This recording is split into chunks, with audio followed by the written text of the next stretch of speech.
Hello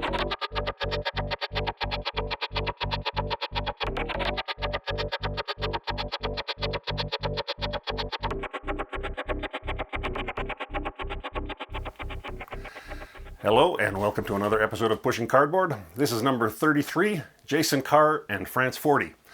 Jason is head of development for GMT, so I thought it'd be interesting to talk to a developer instead of a designer for a change. And then I'll take a look at the remake of France 40 from Mark Simonitch and compare it to a couple other games I have on the topic. And of course we'll have the usual newbie tips, news, and all the other folderol you've come to expect. For those of you watching this on YouTube, I don't usually wear a hat for these things, but my city, Calgary, has suffered a catastrophic water main break, and we're all on a restricted water use bylaw for the past couple of weeks and a couple more weeks after this. So we're only showering once a week. So I thought I'd spare you from my Einstein-style hair.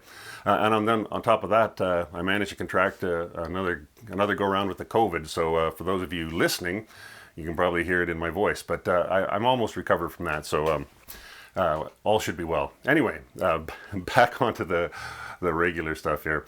This episode of Pushing Cardboard is sponsored by Noble Knight Games. We had a little trouble with the link they had given me to use. Apparently it didn't work for Canadian customers, but it's all fixed now, and I have a new link that works for you no matter where you're from. I encourage you to try them out, and when you do, please go to pushingcardboard.com and use my links to let them know I sent you, or use the link that's in the Pushing Cardboard newsletter. News. The Charles S. Roberts Award winners for 2023 have just been announced. A couple surprises, at least to me, but for the most part, very deserving winners. Downfall by Chad Jensen and John Butterfield was the big winner, winning 3 awards, including Game of the Year. The other big winner was Red Strike from Yves Rattel from VUCA Simulations. This is a super package on the classic Cold War Gone Hot topic. It won for Best Operational Game, Best Hypothetical Game, Best Presentation, and also the Breakthrough Designer Award. I've been busy learning it, and I can tell you it's an amazing package. Land, air, and naval all come together at the operational level. It's not overly complex, but boy, there's a lot to take in. I was also happy to see a Blind Swords game, Grand Havoc, by Jeff Grossman, win for Best Civil War Game. Regular listeners know I'm a big fan of that system, so I'm happy to see it recognized. Revolution Games isn't as big a publisher as GMT, Compass, or MMP, so they fly under the radar a bit, but happy to say not this time. Due to the timing of my last full episode, there are now 2 GMT monthly updates to get through, so I'll just highlight a few things from the 2 of them combined.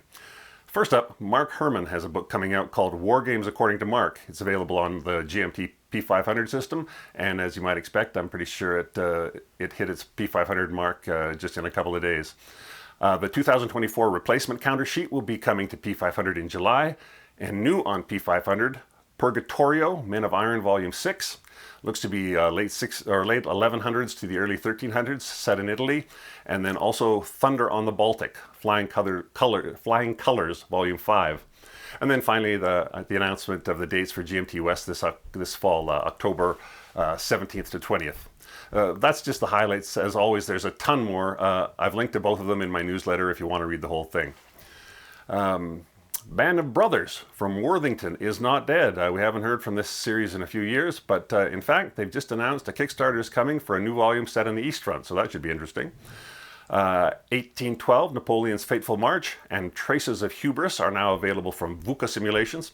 I've seen both, and the production level is top-notch as always. I had a great chat with Patrick Gebhardt from VUCA recently, so look for that in an upcoming episode.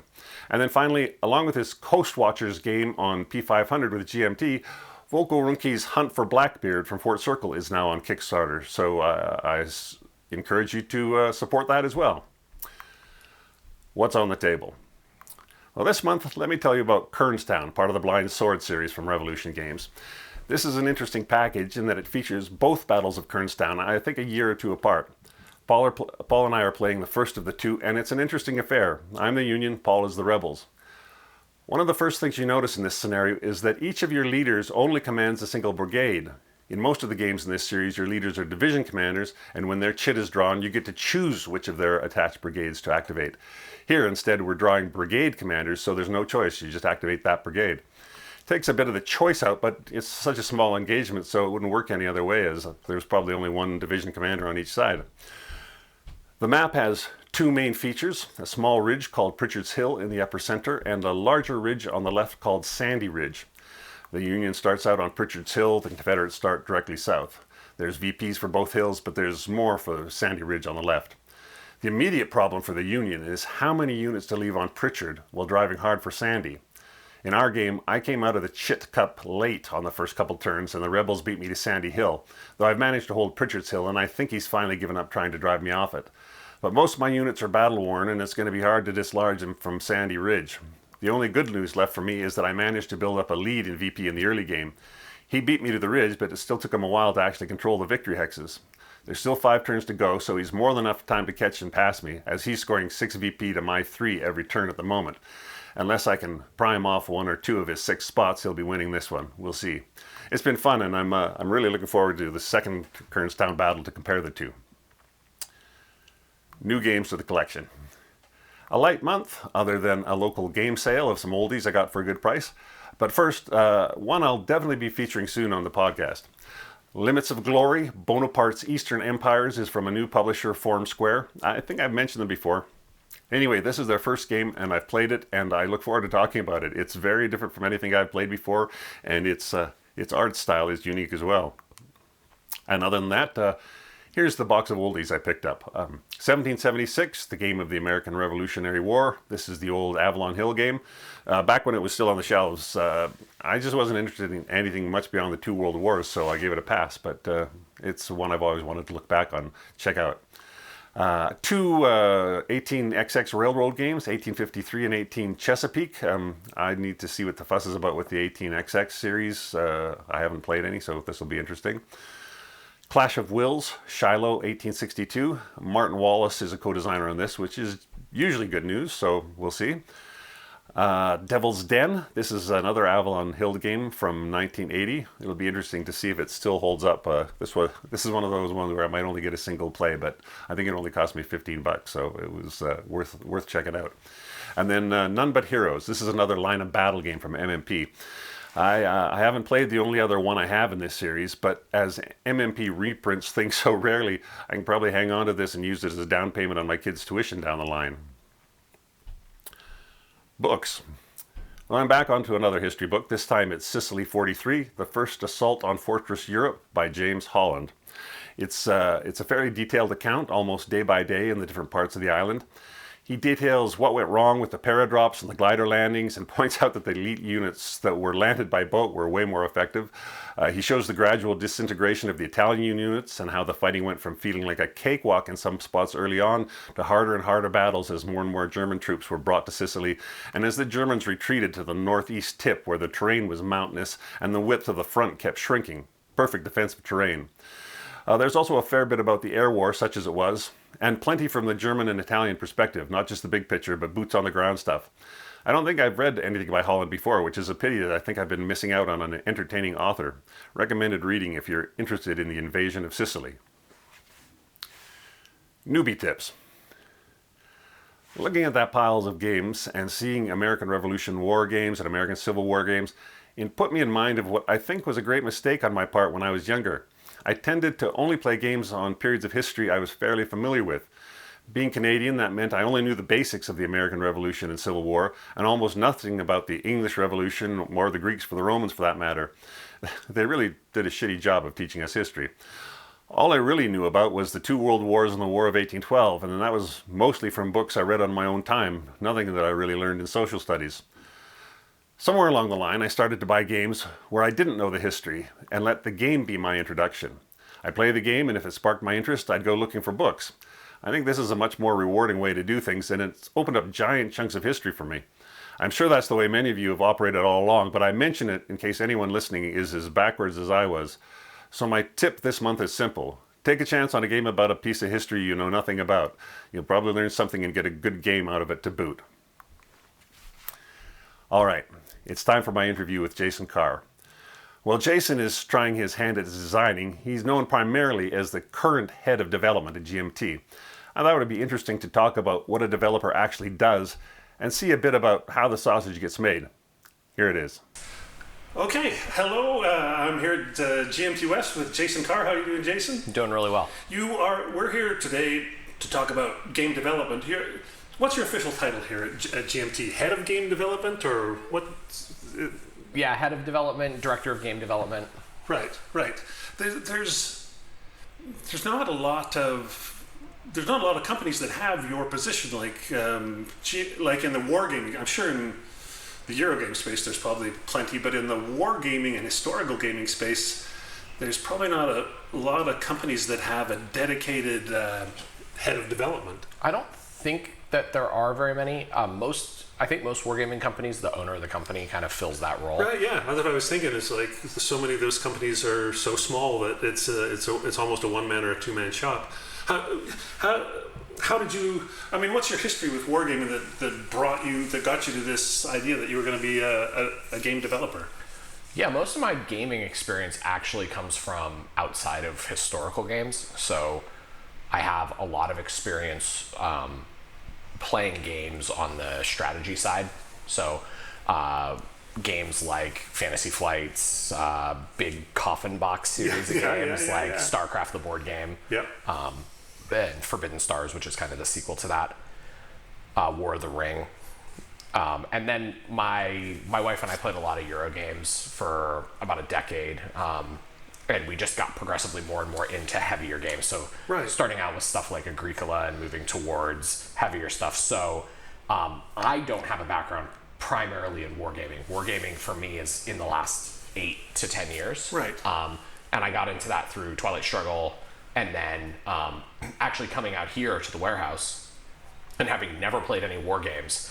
I was invited to play Virgin Queen by Jason Lindsay, and I played a game of Virgin Queen with him and Kirk Keckley and some of the other guys here, and just had a blast doing it. And so Jason spent the whole rest of the weekend just teaching me how to play Combat Commander and helping adjudicate some Combat Commander games, and I kind of fell in love with it. Well, so it's like you were into hobby games, Euro games, but you're getting into heavier and heavier ones, and in some ways that you were gonna find us eventually, because this is going to be where you found the games that had the kind of meat on the bones that you were interested in.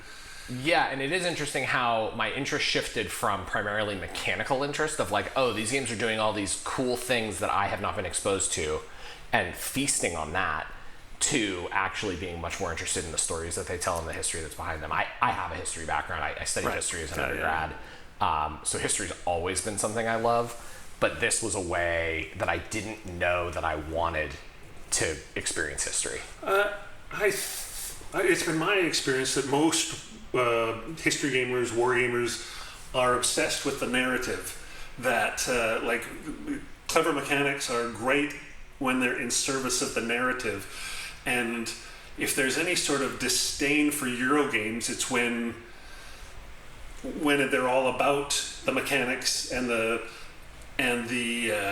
theme seems pasted on, and the narrative doesn't really emerge. So if you're a history guy, it makes sense that you'd come this way and go, oh, look at this. This tells that story.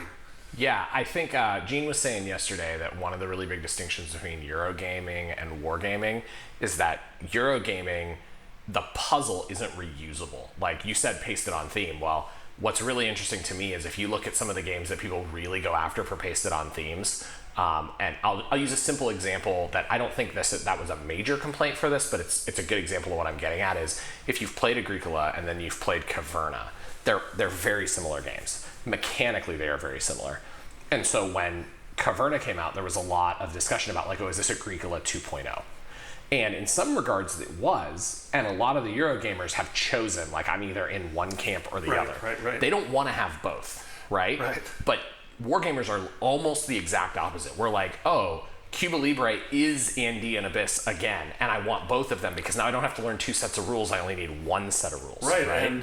And they do, even though they have similar mechanics, they do tell very different stories. Right. But I think that comes from the narrative elements that get mixed into the game during the production process and during the research process and during the design process. And those steps don't happen in Eurogame production. So a game like Agricola is really a mechanical puzzle that you're trying to solve and optimize for, and it's not a study of farming in a particular place and time, absolutely right? not. I remember buying that game because it was like, well, I'd sort of passed it by and I saw it was such a, big game, and it was like, well, I should, I don't want to be completely in the dark. And then it was like, this doesn't seem to have anything to do with what's on the cover and what's on the cards. And at the end of the day, that's not a judgment of the game, because it's a great game, super fun. Yeah. But it is fun for reasons that have nothing to do with the history. Right. Yeah. Same thing with, like, I could play Dominion over and over and over, but it's the same thing. It's like you're not learning anything about medieval life. Right. But I'm puzzle solving and trying to outwit whoever I'm playing against. Yeah, for sure. Well, given that, so that's your history with the games. You came over from hobby games because you got interested in, Twilight Struggle is, I think, a gateway drug for a lot of people. Yeah, good for Jason and Anapta, yeah. So how did you move from that to development? What got you to be a developer of games? Yeah, so that actually comes back to that same story. My first time out here at the warehouse, I was walking around and looking at all the games because I had no idea any of these existed, right? And Mike Berticelli had Tank Duel set up, and he was teaching that to people. And this was back when it was still very rough prototype printouts from his computer. He made a very nice prototype, but it was still black and white, mostly black and white prototype with handmade components. And I played it, and I was like, hey, do you want us to give you feedback, or are you just watching? And he was like, no, I want to hear what you think. And so I said, I wonder about this and this. And at that time, he had taken the damage resolution cards. They were split into 2 different decks. And there was a third deck that was being used for morale. And I was like, hey, you could combine these and have 1 deck of cards. And as I was describing it, he was like, that's a really good idea. He was writing it down. And he ended up giving me his email address and was like, if you think of anything else, let's talk. And I just saw the game as something that would be very appealing to somebody like me, who played high conflict games like Nexus Ops and StarCraft and Forbidden Stars and War of the Ring, but was looking for a little bit more elegance in mechanism than what I had seen in like Virgin Queen, where it was like, roll some dice and look at this table. And Tank Duel, using the cards for everything, even though it's still doing all the same thing, you're still rolling and checking. It's done in a way that is more intuitive to people who come from a hobby game kind of background. And so I saw a lot of potential there for the moments, the narrative, the story that's created. Like, if you ever watch people play Tank Duel, they will jump out of their seat at least once per game, or you'll hear them. I mean, when they play here, you just hear like this roar. My first time to this event a couple of years ago, Mike was demoing a game, and there was like 8 of us around the table, and I blew up Harold Buchanan's tank, and yes, I jumped out of my chair. A bunch of people cheer, and they laugh and point at Harold. It was great. So those moments combined with the fact that the game had an accessible set of mechanisms, it didn't have a CRT, it didn't have the like big die rolls. Everything's on between the tank cards and the boards, the deck. The decks and the boards, the boards and the deck. That's everything. Right? So, and that's Mike's design ethos. That's in Wolfpack. And that's in Tank Duel, and it's, I think, going to be in everything he does. Right. But that drew me into the game. So to answer your question, because we kind of got off track there, but I reached out to Mike and just kept playing the game with him. And after a little while, he said, "Hey, like, what you're doing is called game development. Are you interested in working on this?" And I just thought, I want to play test. But Mike kind of drew me in more. And so he mentored me through the process, and I actually ended up becoming one of the developers on that game, of making sure that we've checked everything. I wrote the rule book, which was quite a thing for somebody who had never played war games to go directly into writing a rule book. With mixed success. I wouldn't look back on that rule book and say it's bad, but I also wouldn't say it's the greatest rule book to grace mankind. So, rule book writing is like an art. Yeah. It really is. I'm actually really excited about getting to rewrite that rule book for the West Front pack, the West Front expansion that we're going to do in the future, because we're going to have a combined rule book with everything in it, and I'm planning on reorganizing it. I'm very excited about that. But the process of learning how to do game development there was sort of an iterative thing that just naturally happened through Tank Duel. And so when we got near the end of Tank Duel, Mike had been the Coin Series developer up to that point. Oh, And I didn't know. and Gandhi was about to go up for P500, and he introduced me to Bruce Mansfield and his brother Scott, who were designer developer on that, or designer and lead playtester. Scott doesn't want me to say he's a developer; he doesn't like that. And they got on the phone with me, and we were talking about the game, and I got really into it. And Mike was kind of like, "Here, why don't you take it? Like, why don't you run the show on this?"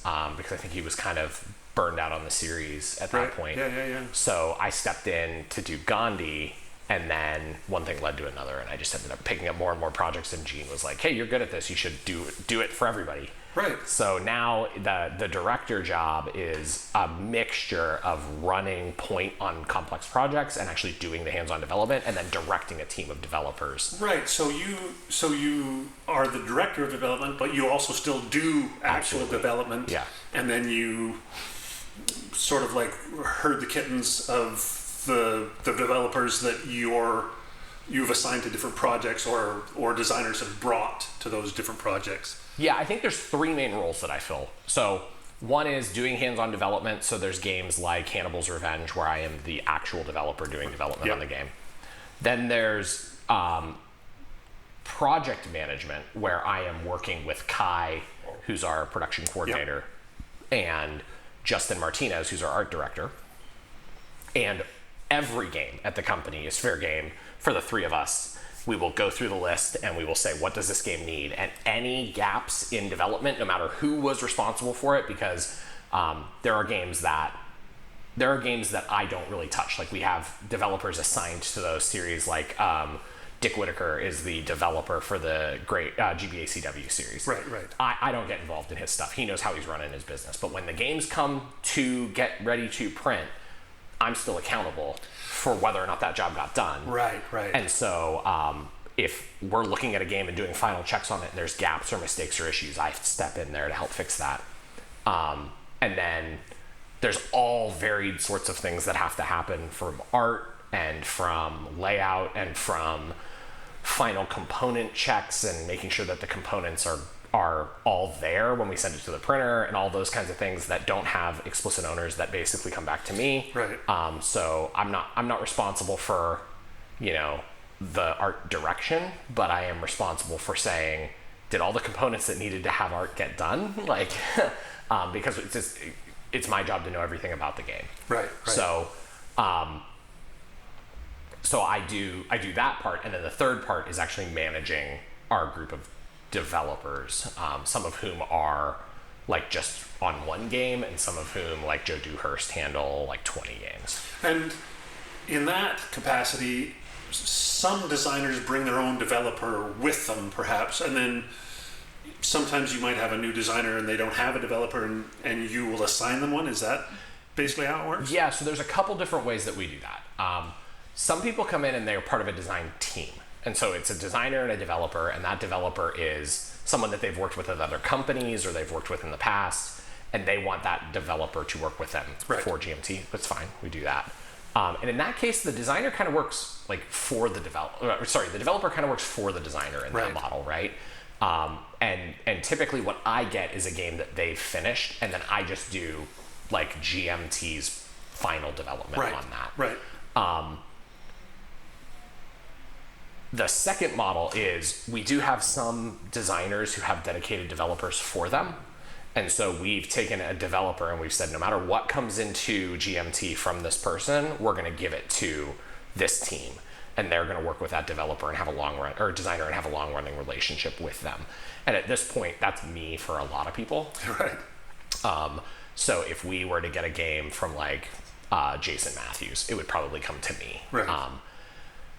And then we have series developers, which own everything that runs through a particular series. So I'm the Coin Series developer. So any game that comes in from the Coin Series comes to me. At this point, Joe does most of that work. What I'm doing is overseeing the consistency across the whole set of games. So Joe Dewhurst, we're talking about. Yeah. Joe would actually do the development on a new coin game, and then you would check it. You'd be like the final check after Joe? Yeah, we kind of share the development for a lot of those games. And part of the complexity there is Joe has his own game in that series, so he's not developing his own game. And there are some games that I've been more involved with, like People Power and Fall of Saigon, and there's been games that Joe's been more involved with, like British Way, and obviously the Pure Land is going to be, and he's developing a Fading Star. And then there's games where we've split it almost 50-50, like cool. China's War. So it's a little bit of, I mean, everything here is always a team effort, but Joe has become more and more leading the Coin series as it goes on. And then there's like Levy and Campaign, which has a development team. Fields of Fire has a development team.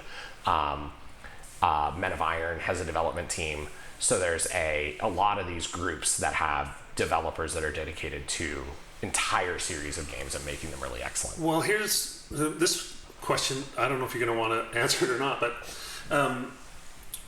there's not a lot of money to be made in this business. We all know that. Most playtesting is all on a volunteer basis. Designers get a residual, whatever their every designer, I'm sure, has their own contract depending on the publisher. Where does a developer fit into that sort of, like, how do they get paid? How do they get, like, do they get a set fee? Do they get a residual or royalty? A royalty, or is some of this work also like playtesting work? So the answer to that is it depends, and it's going to depend it varies wildly by company, and it varies wildly by what the work is itself. So I'll answer the question. I want to caveat it by saying, like, this is an evolving situation as we are kind of learning what does development mean and what's the specific value of development. So for GMT, what we've tried to do is we have kind of two different kinds of developers here. We have the developers who are doing work that is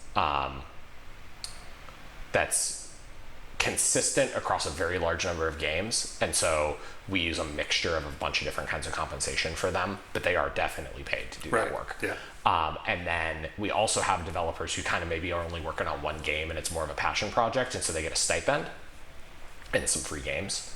And then we have we've started to use a lot more breakdown. We've broken down the development process a little bit more, where we have like specific editing tasks that we are actually giving to editors and paying them to do just that work. Right. So, we are trying to move away from any, like, this is just my passion project and I'm not getting paid for it kind of work. We don't, that has not borne the best results. Right. Yeah, you get what you pay for sometimes. So, but it's, to your point, it's not lucrative work, No. right? And especially because the amount of time that people spend on this could vary so wildly. Like, there's people who get really passionate about it and they spend hundreds and hundreds and hundreds of unbudgeted hours working on a game.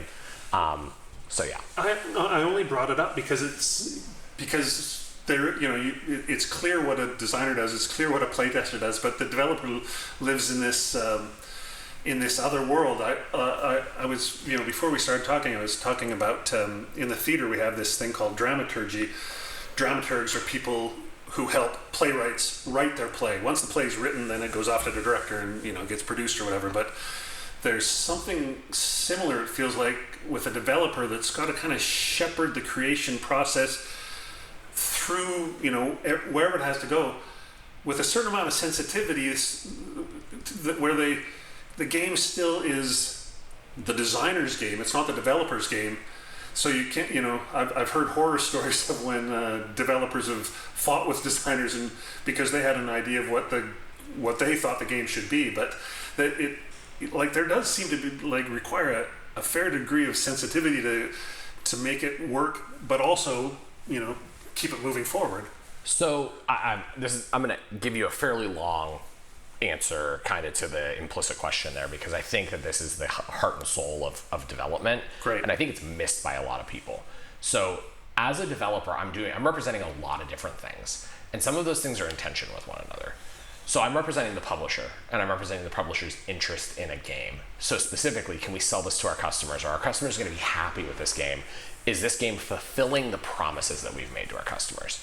And sometimes we put games up on P500 and we say we're going to do a thing, and through the course of the game, it becomes apparent that we can't do that thing. So I'll give you an example of that. When we put Rebel Fury up, it was listed as coming with mounted maps. and that was the reason that we had that there was because we were envisioning it as being in a particular market space that would appreciate mounted maps, and because it went up at a time when price-wise mounted maps were a reasonable thing for that game. Well, shipping went up, which means that those heavier game boards were no longer economically feasible, and the game's actual scope changed, and so we would have had to put in too many mounted maps. And Mark really was passionate with that game about making sure that you could play all 3 of the maps that were included side by side, which means we would have needed 3 mounted map boards. Right. That would have been a 5-inch box or something. It just blew out what we could do. So there became this moment where we had to make a decision. What do we compromise on? Do we go ahead and put the mounted maps in but not do what Mark wants? Do we do paper maps but give Mark what he wants? Can we do those in a way that still serves the eventual audience of this game and does it well? And then where's that fit into the price point? What can we actually afford to do? And what can we afford to ship? And the other thing is those big tall boxes like Pacific War, they tend to split when you ship them because there's so much strain from the inside of the box. Yeah. So the compromise we had to land on was putting paper maps on the board, and that's all part of the development process. Is you're sitting here and you're asking all these questions of like, okay, from a publisher perspective, what do we need to do? And then you have to go to the designer and be like, look, here's our tension, here's our constraint. What do you want to do, and how do we serve you? And so Gene likes to say, we like games, but we love people. We try to do all of that relationship based. We try to do it all relationally. I want to have a great relationship with Mark Herman so that when those problems come up, we can just talk about it and make a decision that's as mutually beneficial as possible. So that highlights some of these conflicting needs. But that's like I think that points out that development has a broader scope than maybe some people think of, because you're not just shepherding the design of the game in terms of like the mechanics, what the CRT is going to look like if there is one, that sort of thing, but you're also actually shepherding what are the physical components going to be like. How many what's the limit? How many counters can we have? How many maps? How many whatever? But that's all done in coordination with Kai, who actually knows how much these things cost to produce and is going and doing the work, and she has the relationship with our printer and all those things. And it's being done in relationship with Gene, who has to maintain those relationships with the designers and is actually running the company. And it's being done in coordination with Rachel, who has to market the game and convince people that actually, this is a game that fits what you want. And these are the promises that we've actually made. So I might be the person lifting my hand up and saying, hey, we have a thing here we need to talk about, but we don't generally make those kinds of decisions alone, which is a really big deal. I didn't mean to suggest that. I just meant that it's interesting that sometimes we think of developing a game as simply the rules and the clarity and how it works, and it's like it's actually much how bigger. It all gets into the box. It is, and that includes things like watching people play the game and thinking about how they're interacting with the components, and then suggesting changes to those components to be able to make it easier for folks to play. It includes thinking about quality of life improvements, game balance, things like that. I think the other thing that is a tension that sometimes comes up is a designer's vision might not actually be expressed in the way that the designer wants to design the game. So they might have a game and say, here's my vision for the game, and you play the game and say, it doesn't do that. Right, and exactly. So you can go back to them and say, we're going to make this change, but it's better if you can use pathos and go back and say, I think you're missing the mark in what you're trying to explain to people. Here is the ways that we can make it better, and lean on your relationship with them and the trust you've built with them over time to help steer that game towards telling the story the designer actually wants to tell. And as a developer, sometimes that means really invasive surgery on the game, and sometimes it means light touch. And so I've had games that are everything from a designer saying, well, I'm stuck and I don't know how to do this, and we've had to go back and rip the heart out of the game together. And I've been doing deep hands in the game work with them on design, all the way over to getting a nearly finished design, and I'm just suggesting little things here and there. And obviously it's very different with each designer. I'm sure that there's some designers that are really resistant, and the better tact might be to try and find a way for them to come to the discovery on their own, and then there'd be the other kind of designer where you could just be right up front and say, look, this is this is it. This is the problem. 100% correct. And I think even more than that, there are times when we just compromise on we compromise on the final product because the designer feels very passionately about something, and so we let it go out, even though I might believe that our players would appreciate something else differently. We let the market speak on that. I've been wrong. I've been right. Right. I like to think I'm more right than wrong, but you only find that out once the game is out in the wild. When you're doing the thing where it's you're going to need to assign a developer to a project, have you had many times where it's like you think that this is going to be a good pairing, and then it's like, oh my god, it's not, and we have to pull the pin on that and reassign or bail out on that relationship somehow? Yeah, I mean, I think that more than anything that I've ever done professionally, and my professional career is software engineering, but I've been in marketing. I've been I've run call centers. I've done project management, and in all those different things, this is the most relational work that I've ever done. Like, you are taking somebody's art, something they care deeply about, something they're doing not to make money, but because they're passionate about it, and you're turning it into a product for consumption. And that can be done in a way that is very dehumanizing, right? Or it can be done in a way that is very empowering. And so the difference between those two things is often a razor's edge. And so a developer might think, I'm making this game better, but what the designer actually hears is, you are not valuing my art. Yeah, you're wrecking my thing. Right? Yeah. Or you could say, I'm being very careful not to wreck their art, and they could say, you don't care enough to be real. And so the relationship between the designer and the developer has to be one of empowerment and care for the designer. And sometimes empowering them is actually protecting them from themselves. And so you have to have a strong enough relationship that you can tell them no. Right. But you have to have a strong enough relationship that you can also make suggestions that are heard.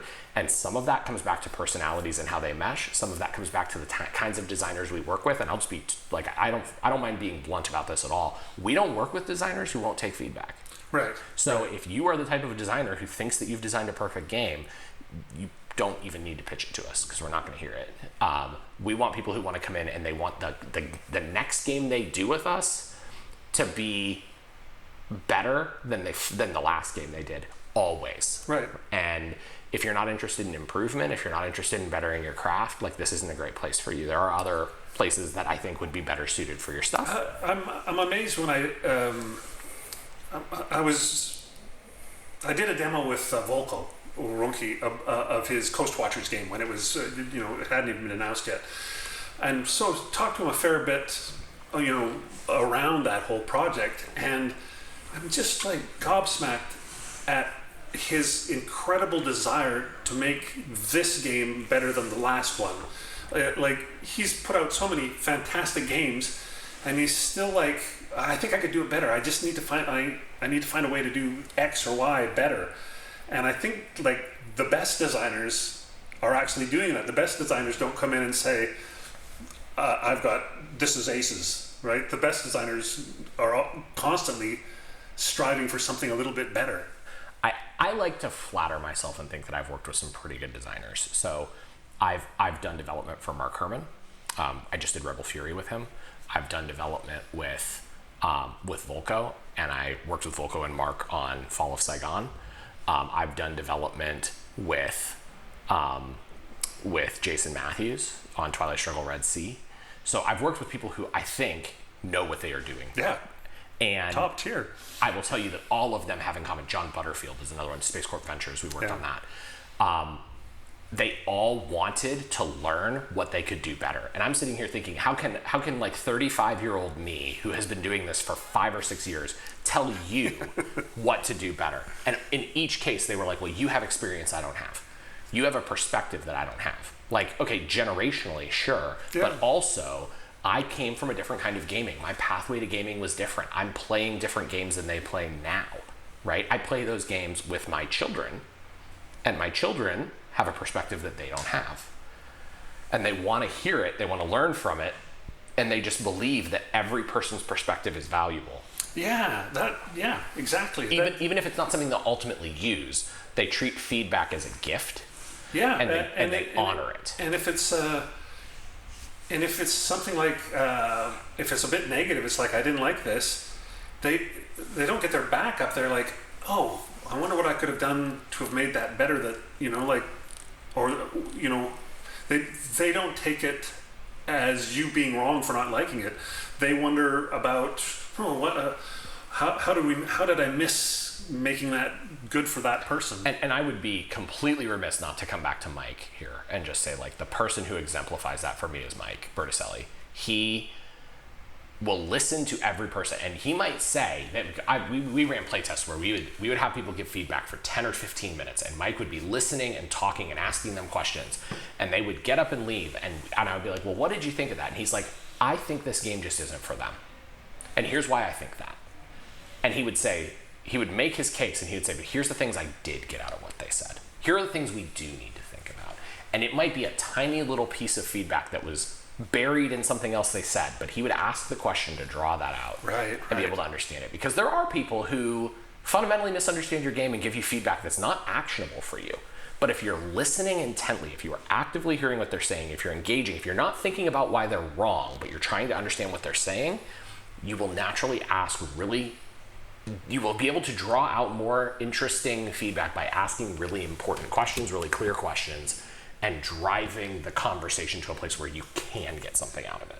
Right, because if you're open to it, just about anything is going to give you something. And that's an art. That's an art. Yeah, totally. It's like, it's the art of like actually listening. Yeah. Yeah, it's something, well, a lot of people are better than others, but a part of it is like not sitting and thinking about what you're going to say next. It's active listening, right? It's listening, right? Mm-hmm. It's like, yeah. And it brings me back to that idea about development work has to be sensitive. It's just, it can't strictly be forceful. There's got to be a lot of empathy and sensitivity to what's going on. Where I've seen development relationships fail is either developers who think they know more than a designer and just can't get out of their own way, right? Or situations where the designer was expecting something and the developer didn't meet those expectations in terms of serving the designer's needs. They had an idea of what their job was and they weren't going to go outside of that. Right. And so those two things are often linked together, but that to me is what I have seen be the biggest failure, and that can blow up. But most often the developer just disappears. Right. And so then that you know, coming back to like my role and how many hats I wear, then that becomes my game. Right. So I have a lot of games where it's like, yeah, we tried to find a developer, the designer bounced off some developers either because the designer has a difficult personality or they're going through a life stage where they need specific things, or they had specific needs for their game, and the developer that we found or the developer who was willing to work on it couldn't meet those needs. And so this is where it's so important, I think, at some companies who use like more of a distributed model of development, if that developer disappears, it all comes back on the designer and they have to do it all themselves. And the end product is often not great. Or it all goes to the owner and they have to do it themselves. Here we have, you know, my job is to take that to my team. And so I have 10 or 12 folks who do development with me, and they're all along that spectrum of some of them are just taking gigs and they're just working on specific things that I need. Like Liz Davidson has started doing rules editing for us. Oh, great. And she edited the rules for Red Dust Rebellion and just did a bang up job on those. I mean, they are really nice in my opinion. And that was something where we didn't have to have one of my team take time on that because we were able to have a gig editor do it. And so we're building that muscle. But then we also have a bunch of different skills in my team. Like I just started a program here at GMT that's been around for about a year where we've identified some design fellows. And so this is like a fellow at a think tank, right? Somebody who you can bring in to consult on and think about specific things. And each one of them has a different area. Mike Berticelli is one, Bruce Mansfield is one, Jerry White, and then Kai is our development fellow. And we use those folks like Swiss Army knives. We have a specific problem, like, well, they can go solve that problem. And so when Mike was laying out the player aid cards for Wolfpack, he called Bruce and he said, hey, Bruce, I want your help thinking through, Bruce is a teacher, how do we teach people how to play this game? What are the educational supports they need? And Bruce just loves thinking about that stuff. So he got deep into it and was able to really help Mike build a set of player aids that not only are references, but actually teach you how to play the game. Right. And so those kinds of things, and that a lot of that built on what Jerry did in Skies Above the Reich and the Enemy Coast Ahead series with his player aids and rule books. Well, and his rule book for Atlantic Chase is just like, it's like my favorite rule book of the last 5 years. Well, and there's a lot of designers who feel the same way and are using that as the template. So Volko's Coast Watchers, right? Wolfpack uses that format. So I think that the goal of that program is to be circulating ideas and learning from one another, which is tangential to development. It's related to development, but it's tangential. We want all our designers here at GMT to be learning from each other and helping each other get better.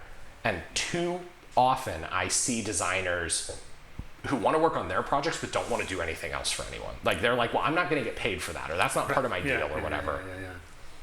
It's not really how we do things here. Like, when I was growing up, I worked at the Olive Garden. I waited tables there. Do you happen to know what the corporate slogan is for the Olive Garden? When you're here, you're family. Okay, we used to make fun of that all the time.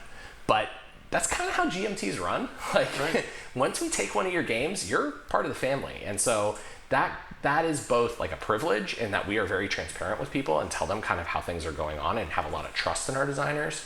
And it also comes with, responsibility is too strong of a word, but opportunity for you to be part of helping make other people succeed. Right. And what we really want to see here is people who want to make other people succeed and get a group of those people together, because together they're all going to be better than they are if they're apart. Right.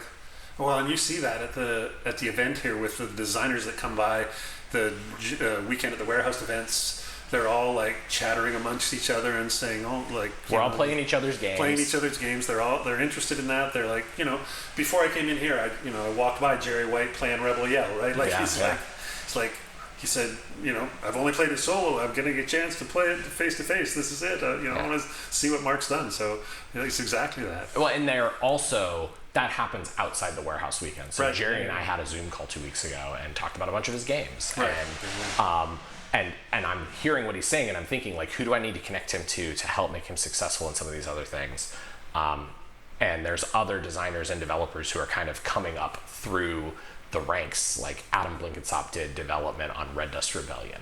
Now, he has his own game, but because he's been doing development with GMT for 2 years, he knows all the people he needs to make him successful. And so his game, now he's talking to the people like Jerry. I mean, he's always had access to Jerry just by coming here, but now he knows what he doesn't know, and he knows the people he can go to for help. And it's a really growth-oriented process. So, as on top, well, I have a couple other things I want to ask you about.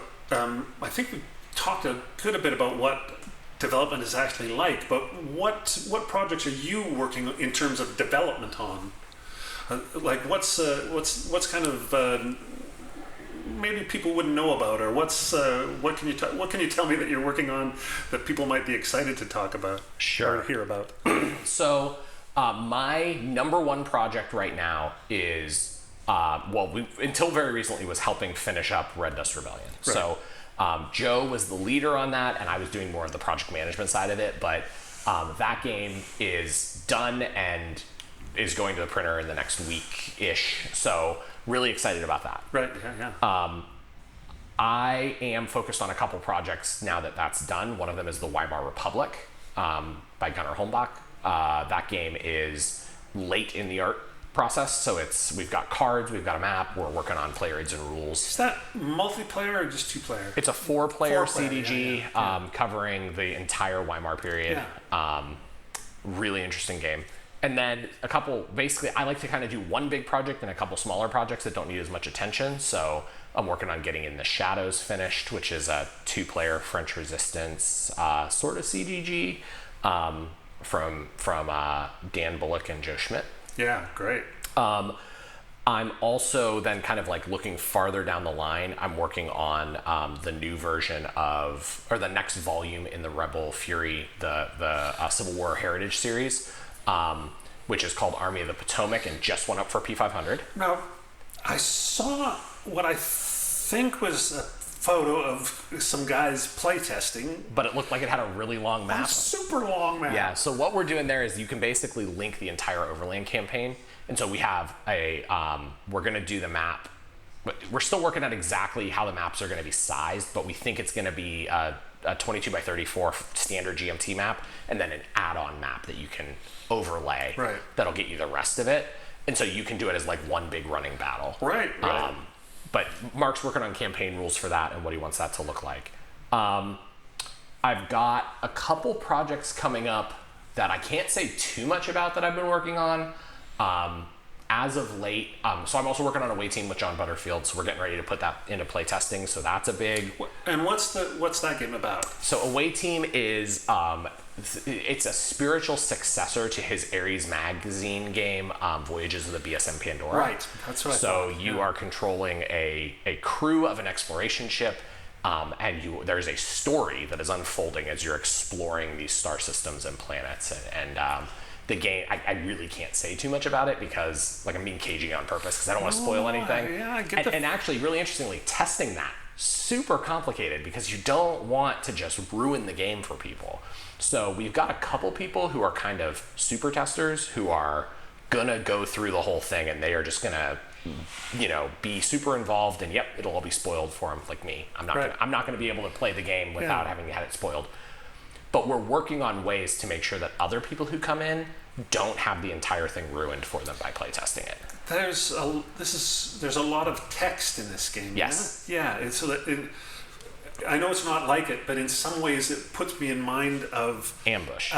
His game from like the 80s, where it's like there's just a ton. So again, just to come back to like growth mindset and doing things new ways. John, everybody asks me, why doesn't John Butterfield redo Ambush? Have you ever asked him? Well, I think I heard him answer the question, and it's like the amount of writing it takes. He doesn't want to do that. He doesn't. Yeah, exactly. It's like and the paragraph checking, right? Mm-hmm. There's a note. I think it's in the I'm not sure where this is, but there's in maybe the designer notes for Shell Shock, the 2-player. That's what it's called, right? Shell Shock. Yeah, the 2-player ambush. I think there's a note where the guy, maybe it was Mark Herman who wrote this, but someone who was either the product manager in charge of all of the ambush products, or it was Mark, said like there is a guy whose job it was to check all the paragraphs, who was doing all this development work, and every time somebody would come in with a new ambush product, he would like hide somewhere in the office to avoid that level of pain. And it's just a parent reading that note, they're like, oh, this was a big deal when these games came in. And so John, when he brought Away Team to us, he said, here's what I want to do. I want to hire a database administrator, and I want all of this text to get input into a database that has relational checks and generates all of the stuff that points players around, so that we're not checking every paragraph reference, because that's so tedious. And so software bugs happen, but we've hired a database person to do that work for this game. It happens to be John's sister. And that lets us spend our time on other things. Right. Yeah. And it keeps us from all hating the game when we're done with it. I had heard what John had said about Ambush, because he was proud of it and he loved it, but it was like I couldn't go through that again as a designer. I have a pretty strong feeling that if we can pull Away Team off and it goes well, that there is a potential for use of what we learned there to do an ambush style game system. Modernized with what we've learned. I'm sure if he could create that sort of a game again, a more sustainable way, a less painful way, he'd be interested, because it's super fun. That's my idea of what a great solo game is like, for sure. So I'm working on Away Team, and then I have a project coming to P500 in May, it looks like, that is going to be set in the Away Team universe, but is a really weird economic Euro game. And designed by John as well? No, it's designed by another very famous game designer who I'm not going to name drop right now. That's good. That's great. Well, fantastic. Now, okay, that's your development stuff, but you're trying your hand now. You're getting into some actual design work as well. Poorly, yes. Well, I don't know about poorly, but is this your first design, or is this... The first one that I haven't just thrown in the trash, yeah. Okay, so we're talking about a child game in the Twilight Struggle series, right? Yeah, so the game is called Twilight Struggle South Asia Monsoon. And what actually the genesis of that was that I worked with Jason on Twilight Struggle Red Sea. Right. And when we got to the end of it, I gather that he told Gene, I don't want to do another one of these without Jason, being me. Yeah. So when he came back with South Asia as his next topic choice, he kind of approached me and said, you want to do this together and just go and do it? And so I said, yeah, absolutely. In exchange, I want to show you the prototype I've been building on the Cuban Missile Crisis as a topic for Twilight Struggle. And so I showed it to Jason and we agreed, we'll do a co-design of South Asia Monsoon and then we'll do a co-design of Cuban Missile Crisis. Fantastic. So those two games are both moving along. South Asia Monsoon's on P500, so it's the focus, but I have a pretty far along prototype of how the Cuban Missile Crisis game is going to work as well. And I'm just love working with Jason. He's a blast to work with. And yeah, he's a great guy. He and I were just trading emails this last week, and he said, it's great to have somebody who just tones down his crazy ideas. And I'm thinking how much I love having somebody with these crazy ideas. So at one point we were trading emails and he said, what if you just couldn't control countries anymore in South Asia Monsoon? Wouldn't that would help model the way that things actually were there, where countries didn't really take sides the same way they did in Europe. Because so much of what Twilight Struggle does is really about how Europe worked, and then it's kind of extrapolated to the rest of the world. And so as we're going into these regional conflicts, Red Sea was really about teaching people how to play Twilight Struggle. South Asia Monsoon is really about saying, how much can we deconstruct Twilight Struggle and still have Twilight Struggle? Right. So the other one is more like Twilight Struggle with training wheels. Yes. Whereas this is no, we're gonna try everything. Yeah, we're gonna mess with your assumptions. Right. And so lack of control would have been really crazy because it would have the entire influence economy of Twilight Struggle and how influence is placed and the way control affects that is really cool design for effect to show the solidification of a relationship. And the longer that you're allies with somebody, the harder it is to break that. And the kind of way that works is very evocatively done with very simple mechanisms in Twilight Struggle. It's one of the geniuses of the game. Well, in South Asia, that didn't happen. There was a lot of movement back and forth, but that largely came from the fact that in South Asia, so many countries joined the non-aligned movement and were philosophically opposed to alignment with one of the spheres. Right. And so we've added mechanisms where countries become non-aligned, and once they're non-aligned, you can't control them anymore. You can only sway them. And so you bring them to your side. Yeah, they're quote unquote supporting the United States or supporting the Soviet Union, but they're easy to convince otherwise if you were to give them MiGs or right. Sail the 7th Fleet into the Strait of Malacca. When you're over in that part of the world too, it does the world feel less bipolar because there's China. China's right there. Right there. And so I've obviously been doing a lot of research for this game, and I've been reading Lorenz Luthy's Cold Wars, which is a great book that I highly recommend. And it's about all over the world, these Cold Wars. But the thesis of the game, or the thesis of the book, is that the Cold War, the prime movers in the Cold War were not actually the US and USSR. They were reactors to things that were happening, some of which predated the Cold War. And I think that you can find many examples that readily prove this. For example, the partition of India in 1947 has its roots in decisions that were made post-World War I. Right. And so before World War II, I think the British Empire was aware that they were not holding on to India. And so there's a sense in which everything that happens after that is the agency belongs with the Indian nation and the Pakistani nations. And Nehru becomes this towering figure in South Asia because he is championing the idea that as a post-colonial nation, as a nation born out of this colonial fragmentation, that India has something to say. And so that that comes out in a bunch of different ways. One of them is the non-aligned movement, which he believes is an ethical imperative, and believes that alignment with one of the two major spheres is just not even on the table for India, and stands on that his entire life. But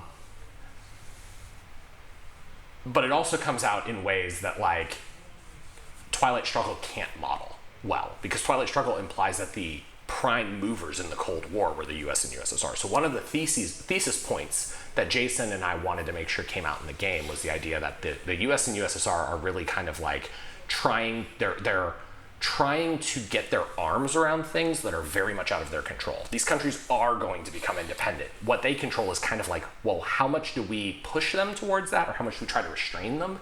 But like, holding on to Malaya really isn't in the cards. Holding on to Singapore isn't really going to happen. So how do we launch them as successful nations, or whatever it is that we decide we're going to do, just walk away and get our hands clean?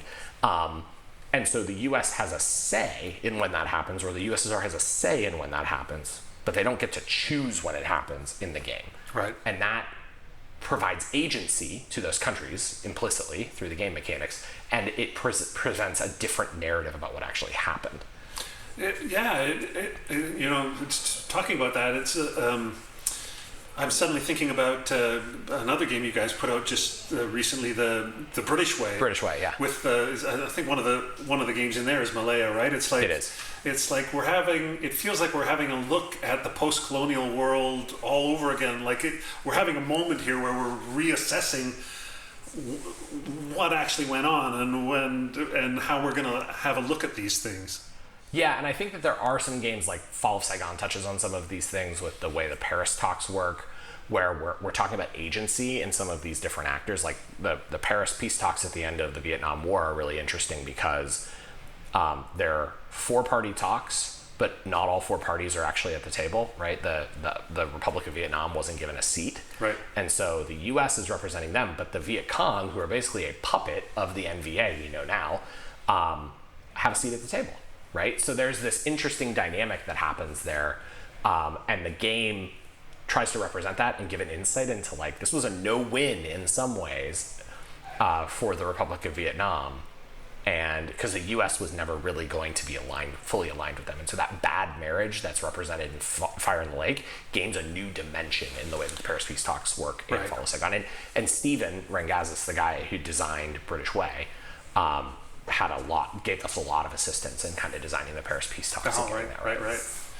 Oh, well, so you've got the two Twilight Struggle. So I'm working games, on those. And when do you? How far along is the first one? When do you think it's going to? Yeah. Is it? It's not P500able yet, so right? South Asian Monsoon is on P500. Okay. That game will probably go to we'll probably wrap that up this year. We've made a ton of progress on it in the last 2 months. So I have it here demoing this weekend, and then I'm going to take it to Origins Game Fair in June, and I would like it to be ready for playtesting by that point, full on playtesting. And then there's solo design that has to happen, which I'm already working on, which is going to be more complex than the solo in Red Sea, but not. It's like halfway in between that and what it would take to do full Twilight Struggle. So I'm actually really interested to see if I break the code, if I crack the code here for full Twilight Struggle solo using the same system, and then. That'll go to art with Terry Leeds doing the art. He's going to do the whole thing. He does a great job. And we're going to let him off the leash a little bit with this one. We're not going to make him make everything look exactly the same as Twilight Struggle. And then that hopefully will go to printer by the end of the year. And then as soon as that goes to the printer, we're going to put Cuban Missile Crisis up. And I know Ananda's working on a Twilight Struggle game as well, which I'm not going to spill his beans. Okay, great. But that's in progress. And then Jason has said he wants to do the Middle East next. Right. So that I think would be our follow-on to the Cuban Missile Crisis. Right. And the Cuban Missile Crisis is going to be cool because I love the game 13 Days. I don't know if you played that. Yeah, but it's totally. a great game. My son only likes to play short games, so it's like that's when he'll play with me, right? It's like yeah. Let's play that. For my game, the difference, the reason I feel like there's still space to explore there is 13 Days is really the Cold War through the lens of the Cuban Missile Crisis. So the Cuban Missile Crisis is used as a framing device. Mm-hmm. But if you look at the battlegrounds and you look at the cards and you look at the model, it speaks to kind of the entire period pre-Carter in the Cold War, I think. Right. And I really want to work on a game that's about Cuba and about the Cuban Missile Crisis and about what was going on with the US and USSR in that moment. Just that, like, slice of that little period slice. of like the 13 days. I mean, my game covers more like the month and a half there, Right. but it's really about how all the pre 13 days stuff landed in the 13 days. And so the core tension is between the US intelligence apparatus and their ability to figure out what's going on and provide accurate intel, which are two different things. Yeah, totally. And the Soviet kind of approach of Maskirovka. Like, we don't tell anybody anything. Everything's a secret. The soldiers didn't know where they were going. They were dressed in parkas and then sent to the tropics. And so the game is, this is another really interesting thing, is South Asia Monsoon is messing with all the core Twilight Struggle things. And one of the things is, like, there was no Cold War paranoia in South Asia the way that there was in the rest of the world. Like, or in Europe, really. Like, it was there, but nobody was going to push the big red button over Burma. Right. They weren't. Yeah. It wasn't important enough to those countries to rattle nuclear sabers over. There were flashpoints, like when the U-2 was shot down. Gary Powers' U-2 had launched from Pakistan. So there's these moments when all of a sudden the full weight of the Cold War becomes apparent. But the general vibe is very much like nuclear war was not going to be started because of what happened here. And so DEF CON isn't even present in South Asia Monsoon. Well, Cuban Missile Crisis is literally the opposite. Yeah, totally. And so it has a much longer DEF CON track, and there's a lot more granularity to DEF CON. Oh, that's interesting. And one of the things that I'm playing with in the game that I don't have this working all the way yet, but is the idea that, like, when you play a card in the first two turns, which represent roughly week 1 and week 2, you are triggering you're setting the fuse on something that could go off on Black Saturday, which is that last day of the crisis. And so if you look at what happened on Black Saturday, like, there was a US U-2 that got lost and accidentally overflew the Soviet Union. There was a U-2 shot down over Cuba. When the U-2 that overflew the Soviet Union was returning, the base in Alaska that it was trying to return to scrambled fighters, but because DEF CON was at 2, those fighters were launched bearing nuclear rockets, and that's the only armament they had. So if they had tried to shoot down the Soviets, it would have been a nuclear incident. Right. That's the day that the submarine flotilla commander, Vasily Arkhipov, prevented nuclear war by refusing to turn the key to launch a nuclear torpedo. That's the day that LeMay was finally told, no, we're not going to do an invasion of Cuba. And it turns out years later, the U.S. found out that there were tactical nukes pointed at the beach in Cuba, and if we had invaded, they would have nuked us. So there's all these places where you look back and you're like, man, we were within a hair's breadth. And so I want all of those things to come from cards that have been put out. So, like, if you play Operation Starlight in turn 1, and you trigger that event, that cues up the U-2 overflying the Soviet Union, because that was an Operation Starlight U-2. And I want all of that to turn into DEF CON drops on Black Saturday on the track that can trigger nuclear war. So you feel like that last turn, your hands are just completely tied by the decisions you made before. And the game can then also end with the nukes flying, and we both lose, and, like, everybody loses, and but again, coming back to my thesis, my core thesis is that Kennedy and Khrushchev would not have pushed the button. That if it happens, if the button got pushed, it was the decision of a fighter pilot. It was the decision of a Russian commander looking at U.S. troops coming up the beach. It was the decision of a Cuban commander who was put in a position to have to decide, am I going to turn this key or not? Right. And I think in those moments, history has proven that they will make the decision to launch. And if it weren't for accident or maybe divine intervention, I think that nukes would have been launched. Like, we look back and we see stories in the Cold War of keys being turned and not working, right? Or of like Vasily Arkhipov, who is a hero, who just said no. No, and overrode 2 other people. Yeah. So I think that those stories are really important and interesting, and I think that we have in some ways lost the, Bruce Mansfield likes to say, like, we've kind of lost the aesthetic there. Like, the things that we do and talk about culturally no longer reflect any awareness of what was going on. And that is both good, because it means we're no longer living in the duck and cover era of life, but it's also sobering. It also can be a sobering aesthetic to live in And so I think bringing that back out can be very helpful. It feels like we lost a bit of that aesthetic when, in '89 and post that. Clinton era, Once we learned about the Soviet military wasn't as up to snuff as we had feared, and the quality of life there was even worse than we thought, and all the things we found out about, they weren't really our match. Yeah, but none of that was really true in 1960 in the same way. Yeah. I mean, Kennedy obviously famously campaigns on a missile gap that doesn't exist, but nonetheless, I think that there was a different thing going on in the early Cold War. Right. And so I think bringing some of that out and talking about it can be really helpful. And so I want to do it in a way that is as accurate to the history as I can while still being evocative of the way that it feels. This is one thing about Twilight Struggle is there's a lot of people who would argue that Twilight Struggle isn't actually a very good model of the Cold War, and I would agree with them.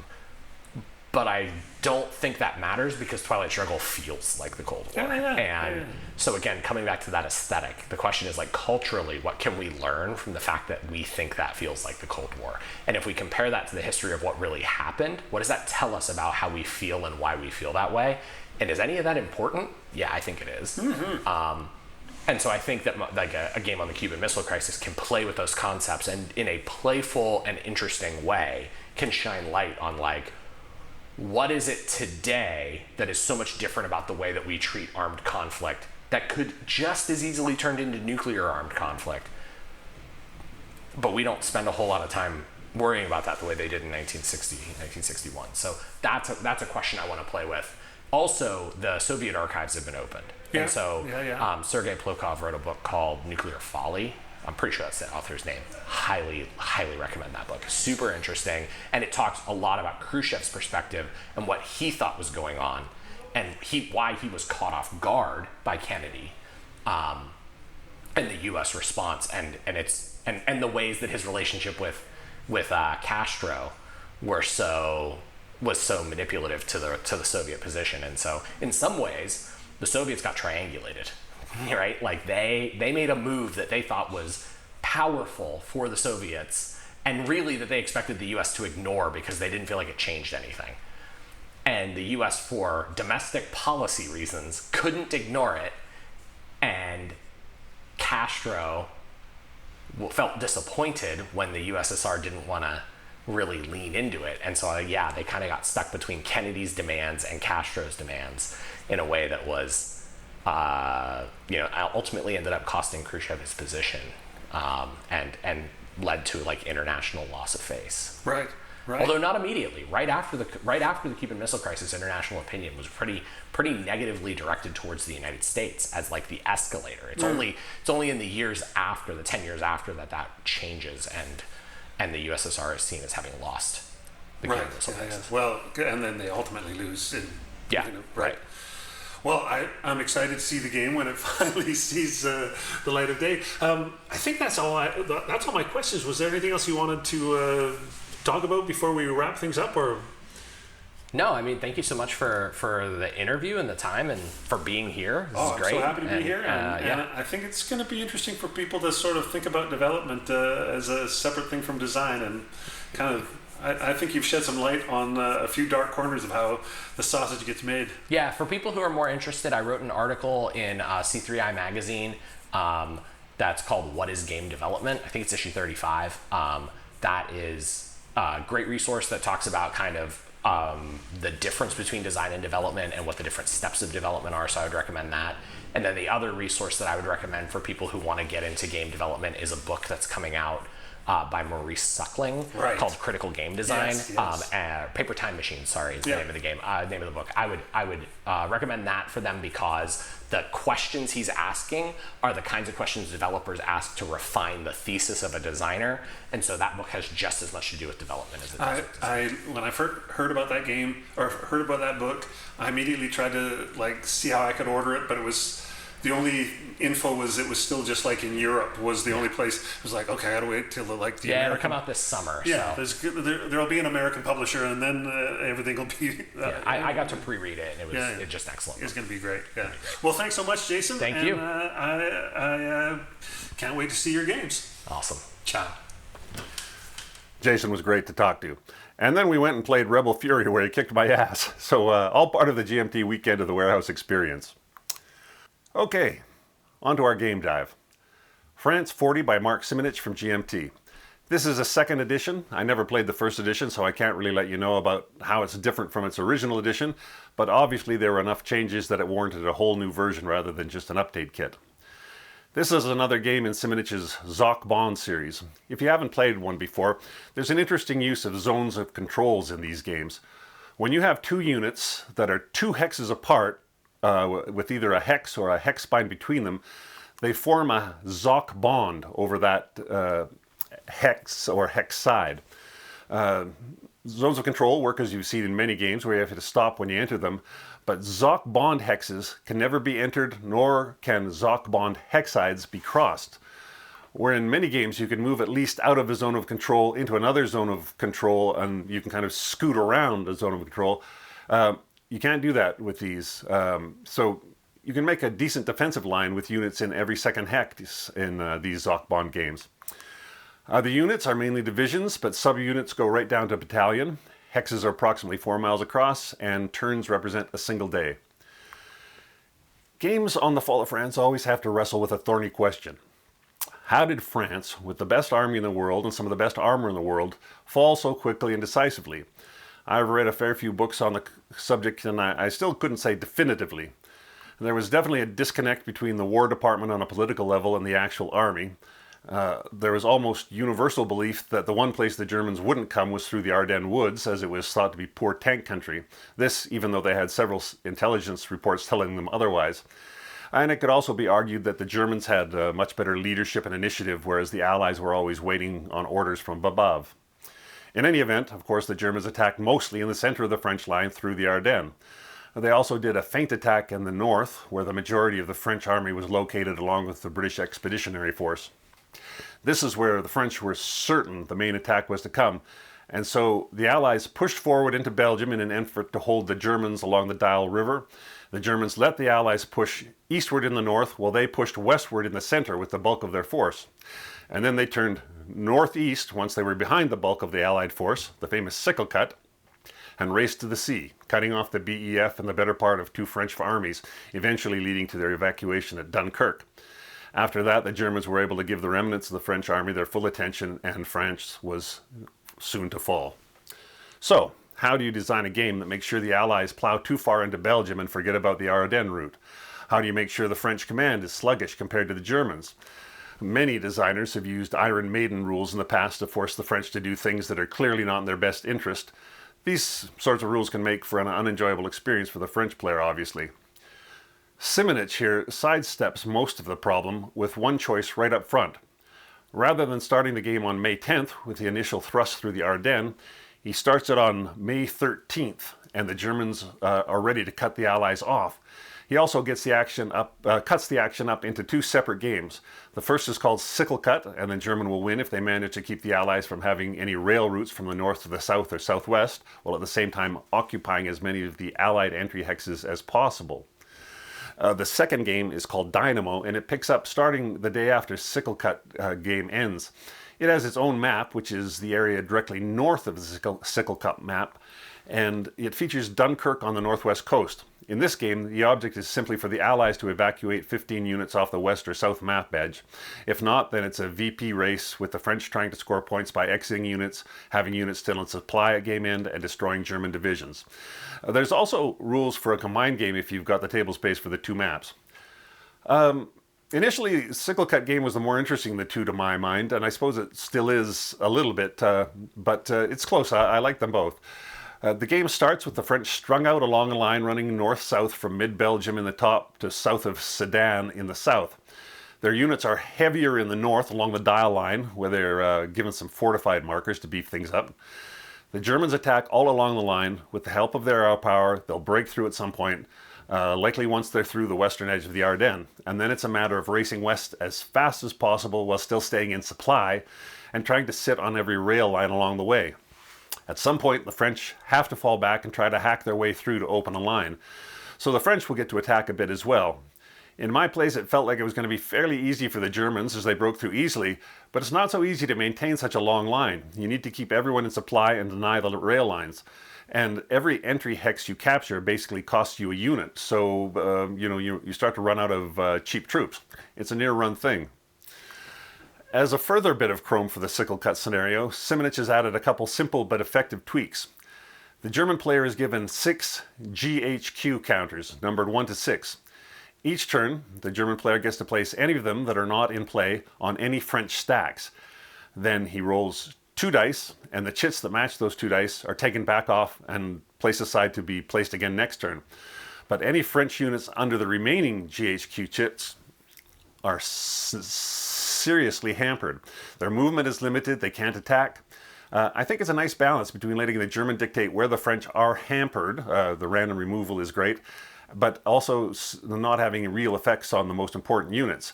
As the game progresses, these markers are removed altogether one at a time, so that by the final 2 turns there's only 2 left. But it's a cool way of ensuring that there's a little bit of command confusion on the French side. Similarly, there was a point in the real invasion where Hitler feared the armored divisions were getting too far out in front of the rest of the army and ordered a halt. Rather than having this strictly scripted, anytime after turn 5, the French player can place 6 halt markers on German mechanized units that are west of the German infantry. They then roll 2 dice and remove 2 of the markers, just like with GHQ markers. And these units, still marked, will be unable to move for a turn.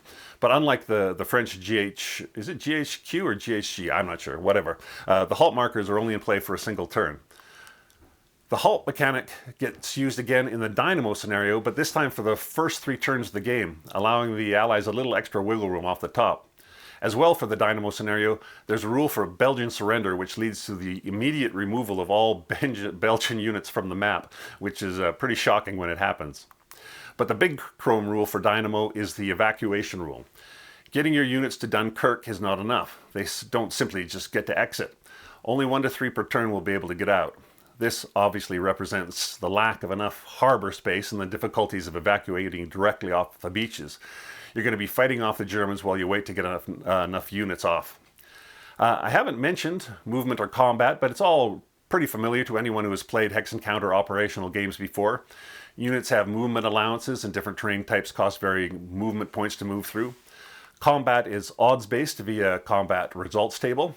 There's column shifts for having armor when the opponent doesn't, for having elite or poor troops, or for having combined arms. Familiar results such as step losses, exchanges, and retreats are spiced up by Simonitch's determined and desperate defense rules. These allow a unit facing a retreat a chance to roll again and maybe hold, but with the risk of losing an extra step, whether successful or not. The other interesting thing about the CRT is that retreats can be up to 4 hexes in length, and advancing after combat can be as long as 4 hexes as well. There's a surprising amount of movement involved in the combat resolution, as retreats are more usual than step losses. The whole thing comes together in a very satisfying package. The rules are straightforward with very little errata that I've seen so far. GMT rates at a 5 out of 10 for complexity, and that's exactly where I'd put it. There are other games in the Zogmon series that feel more complex to me, but I think that's just due to their size. But with France 40, if you're not combining the 2 games, this is a classic 1-mapper, your typical 2-foot by 3-foot arrangement. Sickle Cut is 10 or 11 turns, and Dynamo is 12, so neither is overly long. And the Dynamo feels like it has less units, so it's really not longer than the Sickle Cut scenario. You can play this in a day with time to spare, I think. For similar games, I've also got the classic Jim Dunnigan designed France 1940. I have the Avalon Hill edition with the fantastic cover. This game has a lot going for it. Each size has a selection of battle plans or orders of battle to choose from that allow you to set up hypothetical scenarios. And depending on the mix of plans, the victory requirements change. That's somewhat satisfying, but it's based on Dunnigan's view of the time that the Germans had a bigger and better army. I'm not sure I agree with that. So if you play with historical plans and orders of battle, the Germans should never lose. Not altogether satisfying to my mind. As well, there's a little help for the Germans baked into the design. German infantry corps are rated as 7 strength, while the French are rated as 6. That means if the German attacks the French at 7 to 6, it plays out on the 1 to 1 column, but when the German rolls a counterattack result, the French will be forced to counterattack at a 1 to 2. This is a significant disadvantage. So France 1940 isn't my first choice for this campaign, but I still play it from time to time just for nostalgia and because it's quick and very smooth. I just don't agree with some of the assumptions underpinning the design. As much as the alternate setups and OOBs are cool, I don't find them a satisfying way to deal with the problem of how did France lose? Which makes sense, as it appears Dunnigan didn't think France had any chance of winning. No Retreat, France and Poland by Carl Paradis is my other main game on this topic. Carl's No Retreat games feature limited counters and cards, though they are not exactly CDGs as you might think of them. The cards give you bonuses or abilities, or deny your opponent the same. They don't drive the play. No Retreat France has its own mechanisms to keep the game balanced. Each side has 5 secret plan cards to determine that side's objectives for the game. The German draws one and plays it face up so the French player can see it and then draws another face down. Then the German player secretly keeps one of them and discards the other. So the French player knows one plan but doesn't know if the German player will use it or another unknown plan. I think this replicates the French finding out the Germans' initial plans for the invasion. Then the French player then draws his secret plan. There's a chance they may get a chance to change it, but it's not likely. And then there's the regular cards. To begin the game, the German gets to draw 10 and keep 4, so that's a fair bit of agency in shaping the opening. The Allied player draws 2 and is stuck with them, so less agency and less cards for the French. The game also gives the Germans a greater movement allowance for their armored units and an advantage in air support. And then finally, each side starts with a leader in command, which may change partway through the game.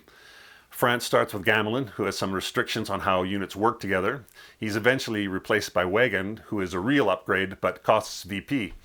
The Germans start with Brauchitsch, who is pretty good, but if or when Hitler takes over direct command, the Germans are more restricted but gain VP.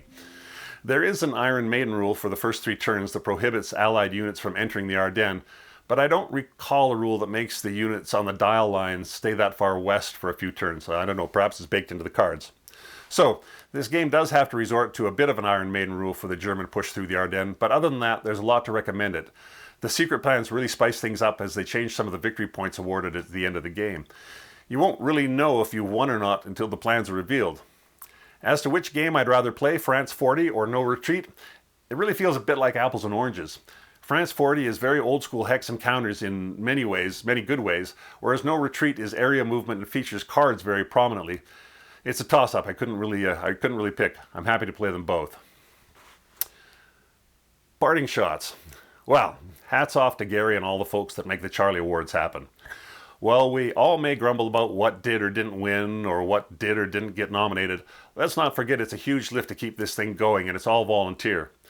I've created and run an annual awards project on another topic in my hometown, and I'll tell you, everyone can be happy with 95% of what you do, but they only want to talk about the 5% that they disagree with. So here's to the Charles S. Roberts crew. Thanks for the full 100%.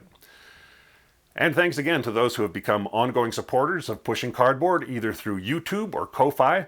And thanks as well to those who took the time to use my affiliate link while shopping at Noble Knight Games. I really appreciate it. That's it for another episode of Pushing Cardboard. You'll hear from me again in a month or maybe sooner. In the meantime, I'll talk to you on the website or the Discord server. Happy gaming.